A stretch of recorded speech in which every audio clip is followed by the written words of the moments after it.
Hare Krishna. Hare Krishna. So welcome everyone. Nice to be with you again. We're here with a wonderful family of devotees. We're just visiting, and everyone here was inspired. In fact, we were hearing that one of the youngest members of the community here is reading from the Bhagavatam every day. Is that right? Kelly, is that right? Kelly, you're reading every day? She's kind of hiding. She's reading now. She's very shy and kind of hiding. So then we thought, why don't we all read the Bhagavatam together? So here we are. So we're going to read. Where are we reading from? It's Canto 3, Chapter 26, Text 52. Okay, so we can say the invocation together. You know the invocation? Om Namo Bhagavate Vasudevaya. Om Namo Bhagavate Vasudevaya. Om Namo Bhagavate Vasudevaya. Guruji, would you like to start? No, let us start. To read? Just read the I'll read this translation. 52. I'll read the translation. Okay. Okay, this universal egg, or the universe in the shape of an egg, is called the manifestation of material energy. Its layers of water, air, fire, sky, ego and Mahatattva increases in thickness one after another. Each layer is then 10 times bigger than the previous one. The final outside layer is covered by the Pradhan. Within the egg is the universal form of the Lord Hari, of whose body the 14 planetary systems are parts. Okay. Mother, would you like to read? Yeah, purport. This universe, or the universal sky, which we can visualize with its innumerable planets, is shaped just like an egg. An egg is covered by a shell. The universe is also covered by various layers. The first layer is water, the next is fire, then air, then sky, and the ultimate holding crust is Pradhan.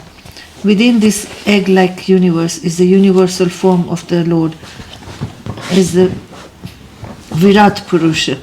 All the different planetary situations are part of his body. This is already explained in the beginning of Srimad Bhagavatam, 2nd canto. The planetary systems are considered to form different bodily parts of that universal form of the Lord. Persons who cannot directly engage in the worship of the transcendental form of the Lord were advised to think of and worship this universal form. The lowest planetary system, Patala, is considered to be the soul of the Supreme Lord, and the earth is considered to be the belly of the Lord. Brahmaloka, or the highest planetary system where Brahma lives, is considered to be the head of the Lord. Okay, maybe we just stop there for a moment. So anyone has any thoughts so far, reflections? Quite a intense description here. Is anyone making heads or tails of it? No. The only thing about this universal form, that people were advised, I think, where was it? Those who cannot directly engage in the worship of the transcendental form, like people who didn't feel that Krishna was had a body or whatever, then they were advised to think, maybe they think God is somebody like that, not like a normal person. Of course, Krishna is not a normal person, but he's got legs and in what we see with his pastimes, the form. He's got a form. So then those who can't visualize that, they were told to consider the universal form, And basically, I heard before that neophytes, we are all neophytes, I'm neophyte, but people who don't, they were told to do that, people who don't believe in God, basically. Is that right? Not God, but, the Supreme Personality of Godhead, like Krishna. Yeah. It's nice point. Actually, when I was young, I wasn't so much into God, but I was more into nature. Yeah. Nature, things happen in nature, because when I was young, it seemed like everyone who believed in God were busy fighting with each other, So it was kind of like nature. And I think the universal form is that idea, the concept of how everything combined together is is God. All of the elements, the earth and the trees and the water and the air and everything. So it's kind of like a, it's the creation of a personal concept of God from either the impersonal idea or from the concept of nature and what we see around us bring us closer to that idea. I think there are people that worship Mother Nature. Definitely, Yeah. And then I've heard that's why the deity form is so important, because you've got something. You can't just offer something to like a mountain, you know, or a tree or something, you know. We've got a form of the Lord, an authorized form that you can. Maybe it may be from stone or wood, but it's authorized, so we can actually offer it. Very much. And Nice. worship. Nice. Yeah, the deity form. And the deity form is also comes from those elements, also from nature. Anything else stood out? I was just thinking that we can, if we like worshipping the universal form, we can see Krishna everywhere then. So everything we can relate back to the Lord, things that we see around us, so it can help us remember Him. Very nice. Yeah. Yeah, because Krishna is in everything, right? He's in every particle of matter, every atom of matter. And He's in the trees. We can see Him in the growth of the trees, or feel Him in a cool breeze. But the trees, do they say the trees are His hairs on His arms? That's right. Yeah. Excellent. Nice. Yeah. And the rivers are His veins. Yeah. And His eyes, sun and the moon. Yeah. So it's kind of like, which chapter is it? 10th chapter? Opulence of the Absolute, Vibhuti Yoga, right? Where he goes through all these things of this I am this, and that I am that, and like that. Krishna goes through and gives all his opulences and explaining. Because Arjuna wants to know, how can I see you? How can I see you everywhere and in everything? How can I? And he says, you know, like mountains, I am the Himalayas, I am the light of the sun and the moon, I am the taste in water, all these things like that. Yeah, it's actually, I found it really interesting. Of course, this is the second or third time maybe that in this section where it's mentioned about the idea of the universal egg, you know, and it seems kind of like, okay, we've got a universal egg going on. But I think the idea is, I mean, maybe Prabhupada will say more in the purport, but whether it's exactly shaped like an egg or not, I'm not 100% sure. But I think it's the idea, the concept that there are all these different layers and then of elements that come in, and then inside is where the creation manifests. So it's kind of like that concept of an egg, and within the egg, and then Lord Kapila Dev mentions here that that's where the Virat Purusha, that form of the Lord, becomes like the embryo, right? Inside of the egg, so then it's born, it's there inside of the egg, the combination.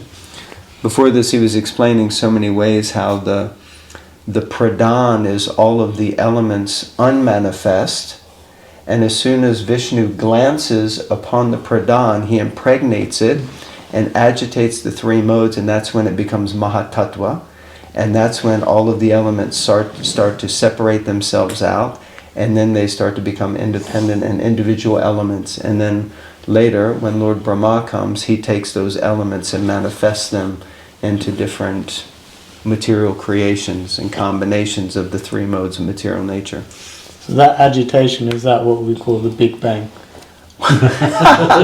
Yeah, in one sense that would kind of be it. From nothing or everything, all oneness, then the Lord's glance agitates that thing. Because that's the argument. If you have matter, something has to, you know, if I had two inner objects here, how can something happen? It would just stay. But something, there needs to be some spark or energy.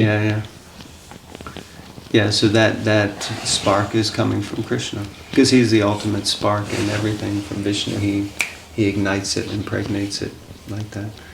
and then all the process starts, and then inside of that is born what's saying now the universal form, which is the creation. It's literally just the creation, but like you were saying, Mother, that you can see the Lord in that creation and everything because He's personally present there. So the scientists, they don't believe that. They're only looking at the Big Bang and then the whole creation is happening there. Yeah, it's like Prabhupada said, they the beginning of their whole equation is that they have to remove God. So they remove God from the equation, but He's the beginning of the entire equation. So as soon as they remove Him, then they can't. They can. They can dig deep and deep, but they're never going to find the ultimate thing. But some of the best scientists, I guess you could say, Einstein, he believed in God. He accepted God. And what was the one that... Newton, Isaac Newton, Sir Isaac Newton, yeah. So he was a big believer. Anyhow, would you like to read? Yeah. Carry on. Yes, please.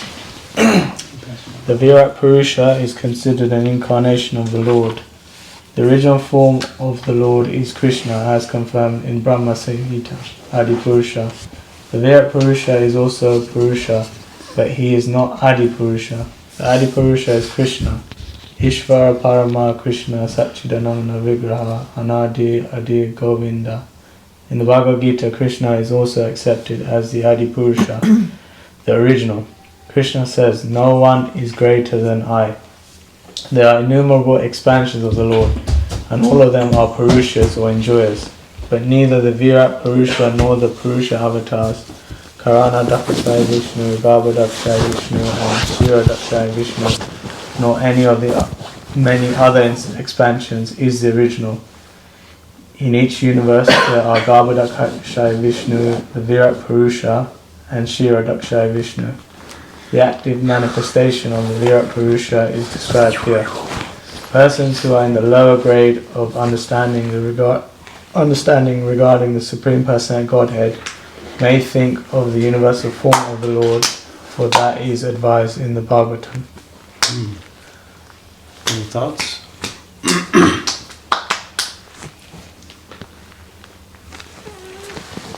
Anything stood out?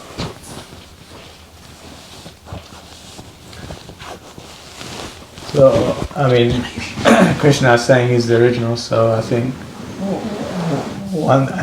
there's a thought in general that because of how the pastime happens on Janmashtami, and Krishna's, people think that Krishna came from Lord Vishnu, and then there's a surprise when you say no, it's actually Krishna's the original, then it's Vishnu, and then Krishna comes sort of through Vishnu. So Krishna making it clear here that he is actually the original. And there's so many expansions of Vishnu as well, Mahavishnu, and then in each individual universe another Vishnu, and then Vishnu in your heart as well.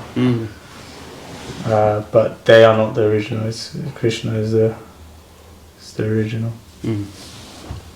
Nadir Adir Govinda. I found it interesting. It says in each universe there are Garbhodakshaya Vishnu, the Virat Purusha. So here Prabhupada is explaining that Garbhodakshaya Vishnu is the Virat Purusha, which is the universal form. He is that. So what I'm hearing from this is that embryo that's being born inside of the Mahatattva, inside of this universal egg, is actually Garbhodakshaya Vishnu. He's being manifest inside, and from him will be born the first Jiva, the first created being, which is Lord Brahma. But then he says also the Shiradakshaya Vishnu is also present, who's in the heart. But he also has his own planet, Shwetadweep, and every universe is also there where the ocean of milk is. So that's where Lord Brahma, all the demigods go to offer their prayers. But, yeah. Then he said, then there must be innumerable eggs that are coming out, right?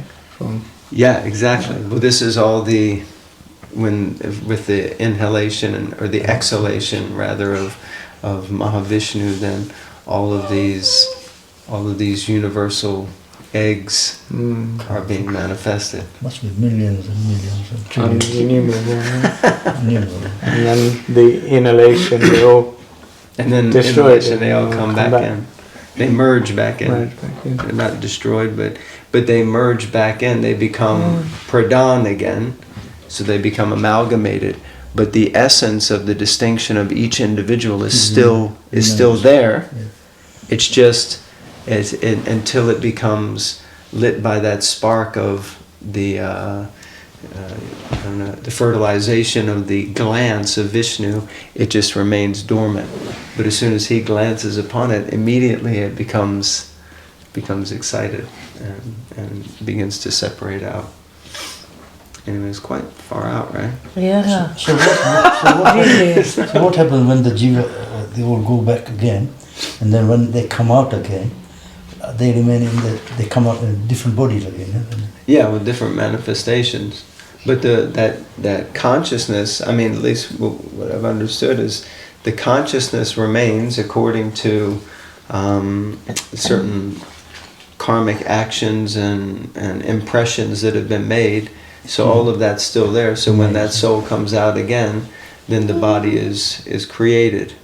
Now, of course, we're talking about the time of complete annihilation, which is different from Nighttime. there's also Nighttime. intermittent annihilations that happen at the end of the day of each Lord Brahma. Yeah. But then for each jiva, just there's death. And for us, we can die like 1,000,000 times before even the one day of Lord Brahma ends. So there's a whole bunch of different kinds of. Does that make sense? Yeah. So I think it's probably slightly distinctly different for each one, because if we just pass away, then our soul doesn't go into exactly that same dormant state. The soul just then transmigrates in a way where it goes into some sort of an area where we hear you learn some lessons, you're taught some things, or you have to go spend some time with the Yamadutas, whatever, or you go back to Godhead, whichever it is. But then at the time of a temporary annihilation, then we're merged temporarily, but for a shorter time, and then at complete annihilation, then like that. So Dhruva Maharaj and them, they are not affected by that. Well, yeah, Dhruva Maharaj, Dhruvaloka doesn't get affected at the time of a temporary annihilation, but certainly at the end of a complete annihilation, he would. Now, whether that's the day of Lord Brahma, at the end of the day of Lord Brahma's planet and Dhruvaloka do not get affected. So it would only be at the time of complete annihilation. Then his planet doesn't stay when everything gets annihilated. That makes sense. So then I guess he comes back out again at the beginning, and that whole Leela will take place again. And I guess the Leela of Dhruva Maharaj must take place in every universal egg, because there's always a pole star, in each one. So that's like pretty special pastime. So there must be unlimited Dhruvas, personalities who take the role of Dhruva Maharaj. I don't know. I guess it seems like that would be the case.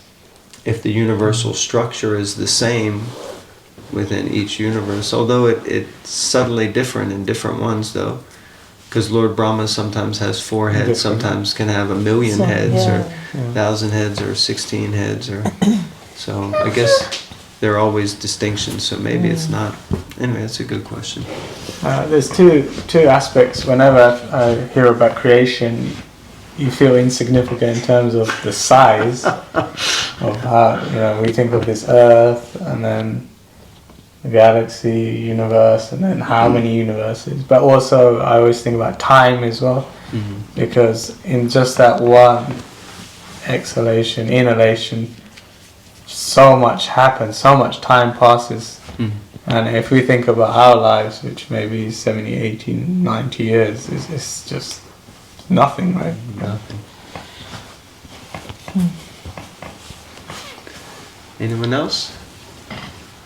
Kelly, you want to share anything? Kelly, do you want to say something? Do you like to share anything? No? Everyone's going all shy. Prem, would you like to read the next? Dimensions of the universe are estimated here. The outer covering is made of layers of water, air, fire, sky, ego, and Mahatattva, and each layer is 10 times greater than the one previous. The space within the hollow of the universe cannot be measured by any human scientist or anyone else, and beyond the hollow there are 7 coverings, each one 10 times greater than the one preceding it. The layer of water is 10 times greater than the diameter of the universe, and the layer of fire is 10 times greater than that of water. Similarly, the layer of air is 10 times greater than that of fire. These dimensions are all inconceivable to the tiny brain of a human being. Massive, massive, isn't it?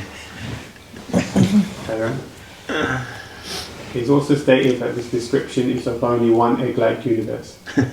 There are innumerable universes beside this one, and some of them are many, many times greater. It is considered, in fact, that this universe is the smallest. Wow. Therefore, predominating superintendent or Brahma has only 4 heads for management. In other universes which are far greater than this one, Brahma has more heads. In the Chaitanya Charitamrita, it is stated that all these Brahmas were called one day by Lord Krishna on inquiry of a small Brahma, who after seeing all the larger Brahmas was thunderstruck. That is an inconceivable potency of the Lord. No one can measure the length and breadth of God by speculation or by false identification with God. These attempts are symptoms of lunacy. I heard that lecture once from Maharaj, didn't you, about the Brahmas? Yeah. What's that? Say again. You know, the lecture, I heard once lecture by Radhanath Maharaj about the Lord Brahma goes there and says, which Lord Brahma? And then he shows them so many Brahmas with millions of heads and this. I'm thinking, is this Brahma? Oh, I don't know whether it's a stupid question or whatever, but here it's 4-headed Brahma, right? Because is it the 4 directions? Or just nothing to do with the direction, east, west, north, south? Well, there's actually, I think, considered 10 directions when we Oh talk yeah, if about you do direction. north, east, south, yeah, that's true. Yeah. And then Yeah. up and down is also direction, so there's more. So I don't think it's just that, but I don't remember ever hearing that before, and this is why I love, even though I've read the Bhagavatam through a couple of times now, but it's just like you hear these things, like Prabhupada says that this is considered the smallest universe. You were just saying, that's massive. And then he says, and that's the reason why Lord Brahma only has 4 heads. 4 heads. He only why does Lord Brahma have 4? Because he only needs 4 to manage this universe. This small universe. Small world. It's a small well, But other universes are much bigger, so therefore they require much more. Can you imagine how it is? It must be like that over there. God, I can't even. It's difficult enough for us to handle here. Even if you've got 4 people together to take on a small project, it's a struggle. Imagine a whole universe, And Krishna over there in the spiritual world is managing everything. Isn't Well, it? he's not actually. He's not. Yeah. I was just hearing this lecture where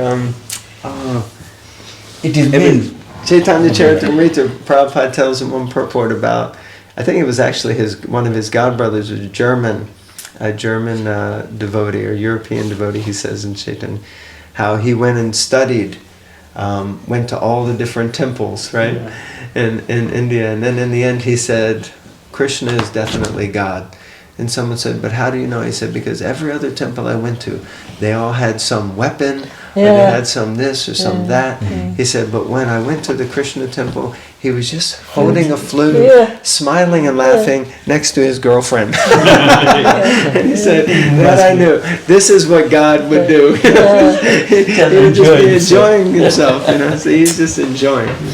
So it's like that.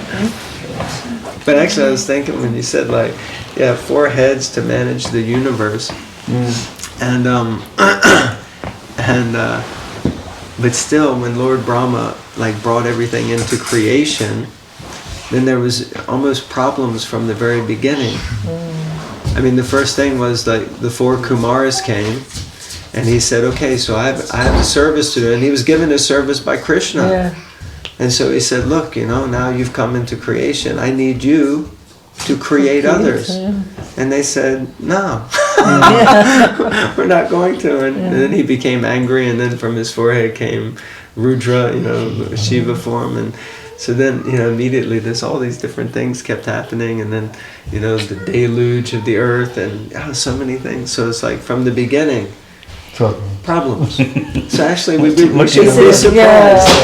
Even Lord Brahma couldn't manage. Even when right at the start, Lord Brahma had to do a lot of tapa. Right? He had to do a lot. It wasn't just boom, I create. He had to do a lot of austerity himself to even begin. He had to do. It wasn't straightforward from the start. The thing is, when we have problems, we can speak to someone. We share our problems. But Brahma, who did the ghost? Or maybe just talked amongst Each themselves. Four mouths. What are you talking about? The forehead.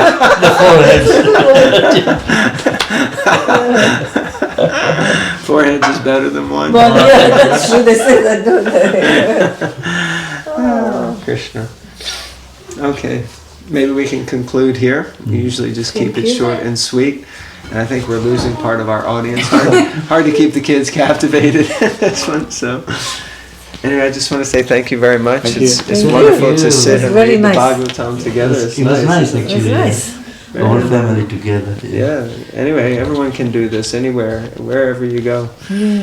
So, thank you all very much. Hare Krishna. Srila Prabhupada ki jai. Grantharaj Srimad Bhagavatam ki jai. Antakoti Vaishnava Vrinda ki jai. Hare Krishna.